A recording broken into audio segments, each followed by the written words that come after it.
Now we are going to start with the detailed study of potassium permagnate and potassium dichromate. These are actually two important compounds possessing many important properties. So first of all, we'll look for the chemical formula. So potassium permagnate is actually, you know, that KMnO4. It is KMnO4, and potassium dichromate is K2Cr2O7. So these are the molecular formulas for them. So potassium permagnate is KMnO4 and potassium dichromate is K2Cr2O7. So how they are obtained? Actually, this is obtained from a pyrolusite ore,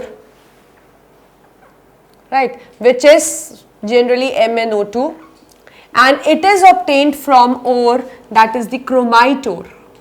It is obtained from an ore called as chromite ore, which is FeCrO4, which is FeCrO4. We get we can obtain from chromite ore.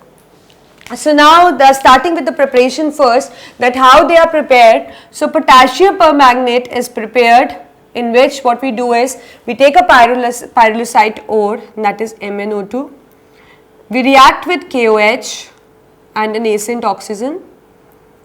Right. We can also use instead of KOH, we can also use potassium carbonate. It will also yield the same result. So what happened? We get K2MnO4,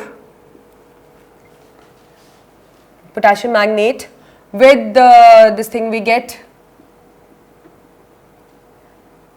this is K2MnO4 plus we get H2O.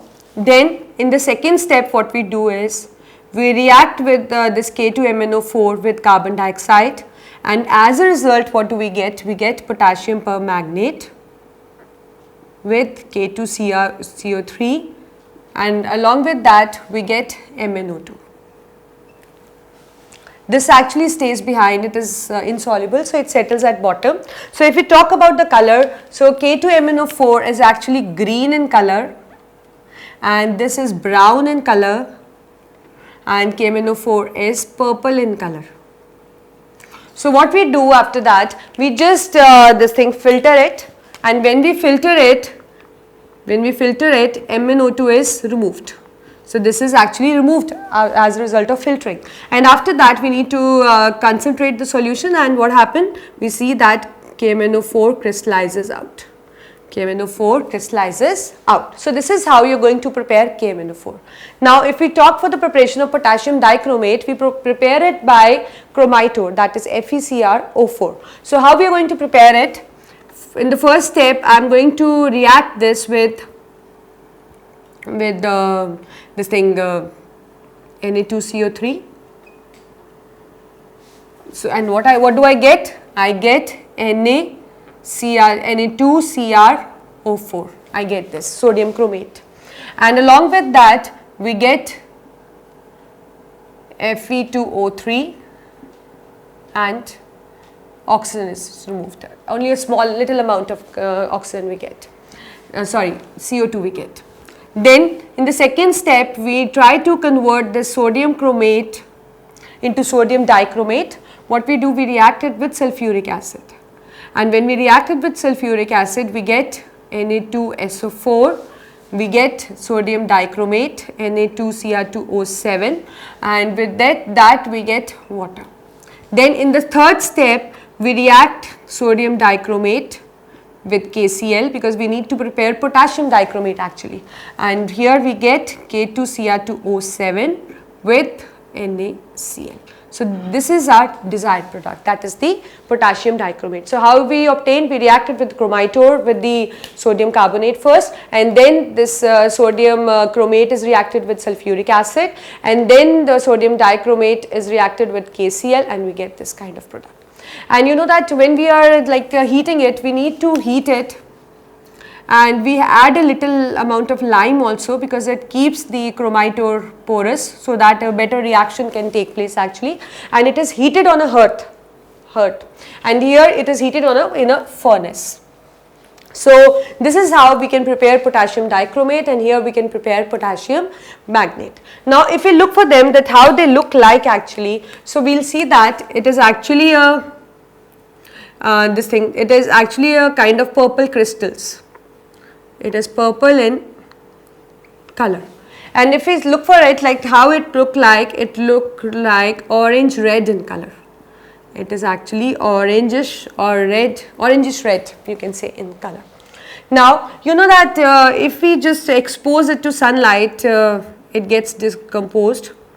When exposed to sunlight, it gets affected, therefore it is stored in dark bottles. We need to keep it away from the sunlight because otherwise it gets decomposed. So we need to keep it in dark bottles. And you know that when we add excess water to it, it turns into a pink color solution. Obviously purple when added and when water is added, so obviously the purple color will fade away and it will turn into a pink color solution. So excess water makes the potassium permanganate pink color solution. Now if we talk about the action of heat, the first property I am taking into consideration is action of heat. That what happens when I heat this. Suppose I have KMnO4, I am going to heat it. When I am going to heat it, it gets decomposed and it will compose into a K2MnO4, that is potassium magnate, and with that we will get Mn2O3 and this thing, little amount of oxygen is removed. And you know that when we heat potassium dichromate, then what happens? When we heat potassium dichromate, it gets break up into potassium chromate, along with that we get chromic oxide and oxygen gas. So that means they get decomposed on heating, turns from dichromate into chromate. Now what is the effect when we react with alkali? Suppose I have KMnO4, I am going to react it with alkali, let us take caustic potash, that is KOH, then it will get converted again into potassium magnate, and along with that we will get this thing, it will get water. And here when we react with alkali, then also we will get the same thing, that K2Cr2O7 when react with alkali, it will again form K2CrO4 and along with that we will get a water. So this is how it is going to react with alkali. The third, we are going to react with an acid. Let us take a sulfuric acid, because we know that sulfuric acid is a king of chemical, right. So we take a sulfuric acid. We see that when we react with sulfuric acid, what do we get actually? We get again this thing K2MnO4, along with that we get Mn2O7 and water. You know that this Mn2O7 is so explosive in nature that when it comes in contact with air, it just causes an explosion, it just explodes, this Mn2O7, because it's highly unstable. Now if we react this with acid, we will see that when we react them with acid, sulfuric acid, actually it shows two kind of reaction, when we react it with concentrated sulfuric acid and when we react with dilute sulfuric acid. So let us say concentrated this side and dilute this side. So what we see that when we react with dilute, we get K2SO4, we get Cr2SO4 whole thrice, we get this water. Right, and here when we react with concentrated, we get CrO3, we get KHSO4 and along with that we get a water. So that means it shows a different kind of reaction when we react it with dilute sulfuric acid and when we react it with concentrated sulfuric acid. And you know that potassium dichromate shows a popular reaction, it actually can give the chromyl chloride test. It actually can give the chromyl chloride test. And what is this test basically? It is the test used for the detection of chloride ions. How you are going to do it? We take potassium dichromate, we react with NaCl followed by H2SO4. So what do we get here? We get KHSO4, we get sodium bisulfate, potassium bisulfate, sodium bisulfate. Along with that we get a orangish reddish color compound CrO2Cl2 along with water. So this formation of this compound, that is orange reddish color fumes, if you can see that they are coming out. So this actually confirms that yes, the chloride ions are present in the given substance. So this is actually a test to detect the chloride ions. So it can undergo a chromyl chloride test also. So now if we talk about the main property, you know that both of them actually act as an oxidizing agent. Both of them are powerful oxidizing agent. They are powerful oxidizing agent, both of them. And now in which medium they oxidize, we get the we get different products depending upon the medium which they use to oxidize a substance, whether the given medium is acidic, neutral or alkaline, a different kind of products are formed. So just we'll focus on that. I'll just clean it, then we'll focus on the oxidizing agent property because I'm going to show you many reactions on it. So just look at the board carefully.